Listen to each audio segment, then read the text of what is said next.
1905-ci ildə Ordubad şəhərində dünyaya gələn Yusif Heydəroğlu Məmmədəliyev gənc yaşlarından kimya elminə böyük maraq göstərib. Moskva Dövlət Universitetində aldığı təhsil onun elm yoluna istiqamət verib. O, Azərbaycanda neft kimya elminin əsasını qoyan alimlərdən biri kimi tarixə düşüb.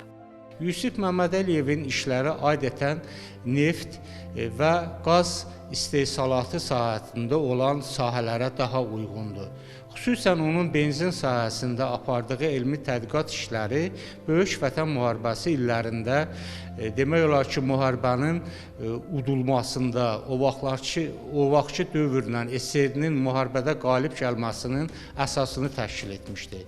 Belədir ki, yüksək oktan ədədinə malik benzinin alınması, o cümlədən mərmilərin, minaların hazırlanması üçün partlayıcı maddələrin alınmasında Yusif Məmmədəliyevin xidmətləri böyük olmuşdur. SSR-nin vaxtında bir çox mükafatlar, o cümlədən Stalin mükafatını, dövlət mükafatlarını almışdır. Yusif Məmmədəliyev ilk dəfə neft qazlarından təbii sintetik kauçukun istehsalı ilə bağlı bir təklif irəli sürmüşdü və sonradan o elmi əsərlərində həmin təkliflərin reallaşdırılması ilə bağlı əsas işlər aparmışdı və böyük sənaye kompleksləri, təbii kauçukun neft qazlarından istehsalının böyük sənaye kompleksləri həmin tədqiqatlar əsasında hazırlanmışdı. Eyni zamanda Yusif Məmmədəliyevin alkil karbohidrogenlərin alkilləşməsi prosesində katalizator olaraq sulfat turşusunun katalitik təsirlərini tədqiq etmiş və bunun proseslərinin kinetikasını öyrənərək əsas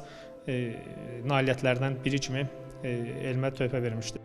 Görkəmli alimin elmi ideyaları bu gün də müasir tədqiqatlarda öz əksini tapır. O, neft və qazın katalitik emalı, yüksək oktanlı yanacaq istehsalı və üzvi sintez sahəsində apardığı araşdırmalarla dünya elminə mühüm töhfə verib. Alimin tədqiqatları əsasında ona Nobel mükafatının verilməsi təklif olundu. Sadəcə o zaman SSR rəhbərliyi bunun tam şəkildə tərəfdarı olmasa da, amma elmi nailiyyətlərin böyüklüyünə əsaslanaraq onun Nobel mükafatına verilməsini qəbul etdi. Lakin Stalinin sağ əli olan Beriya, Mikoyan kimi türk düşmənləri deyərdim ki, o düşmənlərin düşmənçiliyi, siyasi düşmənçiliyi sayəsində Yusif Məmmədəliyevin Nobel mükafatına layiq görülsə də təqdim olunması məhdudlaşdırıldı. Ölkəmizdə dövlət tərəfindən elmə və alimə yüksək qiymət verilir və bunun bariz nümunəsi olaraq Prezident İlham Əliyev tərəfindən 5 iyul 2025-ci ildə Yusif Məmmədəliyevin 120 illiyinin qeyd olunması ilə bağlı sərəncam imzalandı. Laboratoriyamızda nə gözəl ki, Yusif Məmmədəliyevin adını daşıyır və Yusif Məmmədəliyevin adına bu laboratoriyada bir sıra elmi tədqiqat işləri aparırıq. Elmi tədqiqat işlərimiz həm magistrantlar, həm bakalavr tələbələri, eyni zamanda doktorantların tədqiqatları ilə deyərdim ki, hər tərəfli şəkildə təmin olunur. Bu laboratoriyada yetəri qədər işlər, tədqiqat işləri aparmaq imkanlarımız var. Yusif Məmmədəliyev Azərbaycan kimya elmində əvəzsiz rol oynamışdır. Onun oktanlı benzin alınması sahəsində mühüm nailiyyətləri olmuşdur. Naxçıvan Dövlət Universitetində onun adını daşıyan laboratoriyada bu gün gənclər araşdırmalar aparır, onun elmi mirasının işığında yeni nailiyyətlər qazanmağa çalışırlar.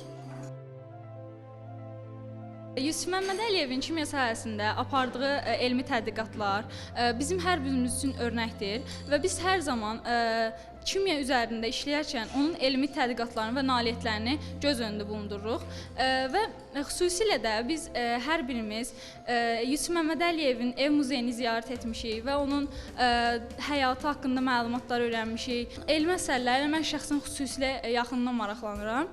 Yusif Məmmədəliyev adını adı təqaüdə layiq görmüşəm və onun adını adı təqaüdə layiq görmək mənim üçün çox böyük bir qürurdur. Həqiqətən də mən düşünürəm ki, bizim gənc nəsillərimiz də onun yoluna davam eləsə, eyni onun kimi çox uğurlu olar və kimya sahəsində xeyli nailiyyətlər əldə edə bilər. Yusif Məmmədəliyev yalnız elmi nailiyyətləri ilə deyil, elmə və vətənə xidmət nümunəsi ilə yadda qalıb. Onun irsi bu gün də yaşayır, yeni nəsil tədqiqatçılara ilham verir. Naxçıvanda və ölkənin digər elmi mərkəzlərində aparılan tədqiqatlar dahi alimin yaratdığı məktəbin davamı kimi elmin gələcəyinə yönəlir. Bu irs Azərbaycan elminin gücünü və onun sabahı namını təcəssüm etdirir. Samiq Nuriyev, Tərlan İbrahimova, Arzu Sadiqov, NTV Xəbər.